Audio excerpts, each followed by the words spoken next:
Area 51. When you hear the name Area 51, what comes to mind first? A secretive military base? Alien encounters? UFO sightings? For more than 6 decades, Area 51 has been a magnet for mystery, speculation, and endless fascination.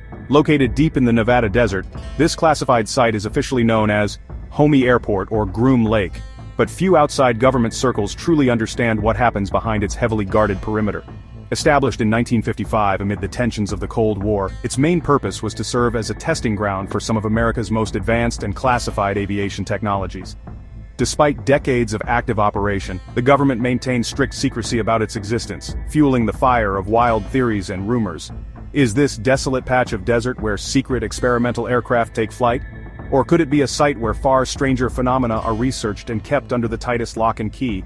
The intense secrecy surrounding Area 51 has made it a lightning rod for conspiracy theories, with stories of extraterrestrial life, unidentified flying objects, and unexplained phenomena only adding more layers to the intrigue. So what is really happening beyond those guarded gates? Today, let's peel back the layers of myth and fact to explore what we know and what remains a mystery about this legendary and elusive place.